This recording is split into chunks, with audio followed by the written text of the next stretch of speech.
নমস্কার বন্ধুরা, আজকে আমি বানাবো আটা আর আলু দিয়ে একেবারে ভিন্ন স্বাদের একটি নাস্তা রেসিপি। তোমরা আটা আলুর তো অনেক নাস্তা খেয়েছো, কিন্তু এই ইউনিক নাস্তাটা একবার হলেও ট্রাই করো। আশা করছি তোমাদের অনেক অনেক ভালো লাগবে, আর তৈরি করাটাও ভীষণ সহজ। আশা করছি আজকের রেসিপিটাও তোমাদের অনেক অনেক অনেক ভালো লাগবে। যদি ভালো লাগে অবশ্যই বন্ধুদের সাথে শেয়ার করবে। তাহলে বন্ধুরা, আমরা সবার প্রথমে একটা মিক্সিং বোলের মধ্যে নিয়ে নেব আটা।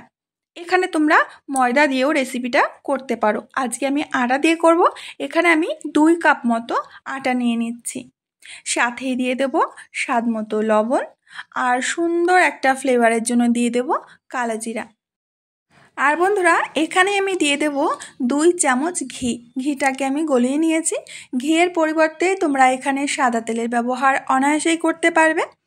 এখন ঘিয়ের সাথে লবণ আর কালো জিরা একসাথে মিশিয়ে একটা ময়ান করে নেব। আজকে আমাদের নাস্তাটা কিন্তু ক্রিস্পি করব না, মানে খাস্তা করব না। তোমরা যদি এখানে খাস্তা করতে চাও তাহলে তেলের পরিমাণটা একটু বাড়িয়ে দেবে। তো বন্ধুরা, ডোলে ডোলে আমি ময়ানটা করে নিয়েছি। এখন নর্মাল টেম্পারেচারে জল দিয়ে আমরা একটা ডো তৈরি করে নেব।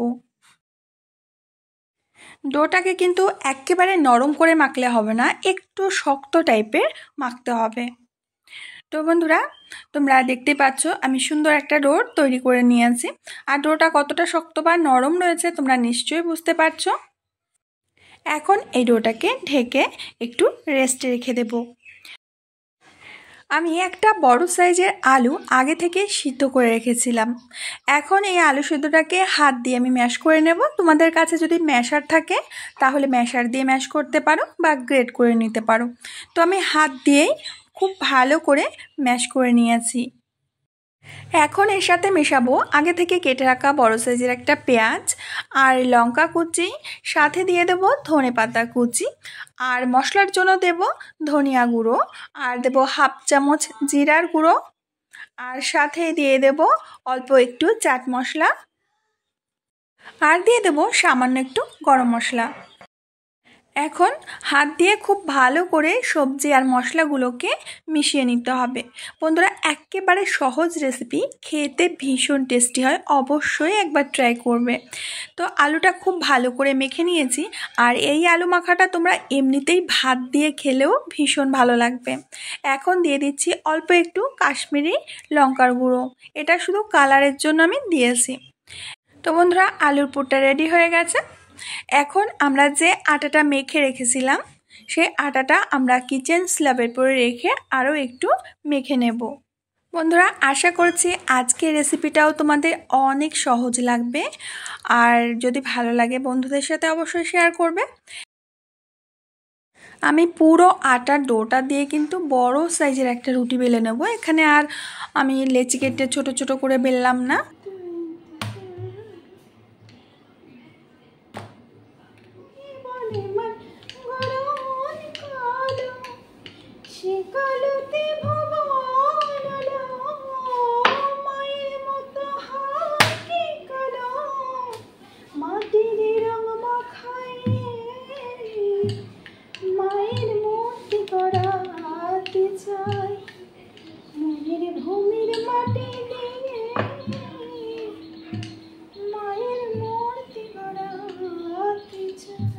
বন্ধুরা, তোমরা দেখতে পাচ্ছ যে বড় সাইজের একটা রুটি বেলে নিয়েছি, আর আমার অজান্তেই গানটা হয়ে গেছিলো, ক্যামেরাটা অন ছিল, তো আমি বুঝতে পারিনি।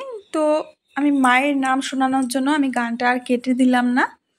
তো দেখো, এখান থেকে আমি আলুর পুরটা পুরো রুটিটাই এইভাবে লাগিয়ে দেব। আজকে যদি আমার ভিডিও দেখতে কোনো নতুন বন্ধু এসে থাকো, অবশ্যই আমার চ্যানেলটিকে সাবস্ক্রাইব করবে, পাশে থাকা বেল বাটনের অল অপশনে ক্লিক করবে, যাতে আমার ভিডিও আপলোড করা মাত্র সবার প্রথমে তোমার সামনে পৌঁছে যায়। তো বন্ধুরা, তোমরা যেমনটা দেখতে পারছো আমি পুরো রুটিটাই কিন্তু আলুর পুরগুলো লাগিয়ে দিয়েছি। এখন আমাদের করতে হবে কি, এই যে সাইড থেকে এইভাবে চেপে চেপে রোল করে নিতে হবে। এই রেসিপিটা খেতে যে এত মজার লাগে, এত সুন্দর লাগে, তোমরা বাড়িতে যখন বানাবে তখনই বলবে কমেন্টে আমাকে যে তোমাদের ঠিক কেমন লেগেছিল। তো খুব সাবধানে এইভাবে চেপে চেপে আমি রোল করে নিচ্ছি, আর রোল করতে আমার ভীষণই মজা লাগছিল, নরম নরম লাগছিল হাতে। আর বন্ধুরা আমি এতটাই ব্যস্ত ব্যস্ত রেসিপিটা করছি, আমি এক জায়গায় যাব, সম্মেলনে যাব, এর জন্য মানে সব দিকে তো সামলাতে হবে, আমার হাতের কাজটাও দেখতে হবে, সংসারও দেখতে হবে, আর একটু ঠাকুরের নামও করতে হবে। তো দেখো আমি রোলটা করে নিয়েছি, এখন একটা চাকু দিয়ে এইভাবে আমি পিস পিস করে কেটে নিচ্ছি। বন্ধুরা আমার চ্যানেলে এর আগে আমি প্রচুর নাস্তা রেসিপি, বিস্কুট রেসিপি তোমাদের জন্য শেয়ার করে রেখেছি। যদি তোমরা না দেখে থাকো রেসিপিগুলো একবার দেখে নিও, আশা করি রেসিপিগুলো তোমাদের ভীষণ ভীষণ ভালো লাগবে। তো দেখো আমি কেটে নিয়েছি। তো এখন এই পিসগুলো আমি তুলে একটু সাইজ করে নেব, মানে সুন্দর করে নেব।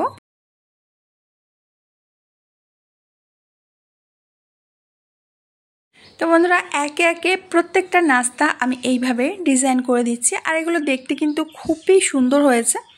আমার কাছে তো ভীষণ ভালো লাগছে, জানি না তোমাদের কাছে কেমন লাগবে। আর এই দেখো বন্ধুরা খুব সুন্দর ডিজাইনের আমরা নাস্তাগুলো তৈরি করে নিয়েছি। তো চলো এগুলো এখন ভেজে ফেলবো। তার আগে আমাদের একটা কাজ আছে। একটা বাটি নিয়েছি, আর এই বাটির মধ্যে আমি দিয়ে দেব ডিম। ডিম দুটোকে আমি আগে থেকে ফাটিয়ে রেখেছিলাম। তো এখন এই ডিমের মধ্যে স্বাদ মতো লবণ দিয়ে দেব, সামান্য একটু লঙ্কার গুঁড়ো দিয়ে দেব, খুব ভালো করে মিশিয়ে নেব।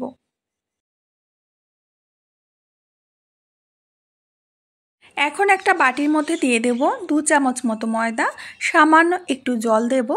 এবার খুব ভালো করে ময়দাটাকে জলের সাথে গুলে নেব, কিন্তু পাতলা না হয়ে যায় সেদিকে খেয়াল রাখবে। একটু ঘন করে গুলে নিয়ে ডিমের গোলার মধ্যে দিয়ে দেব।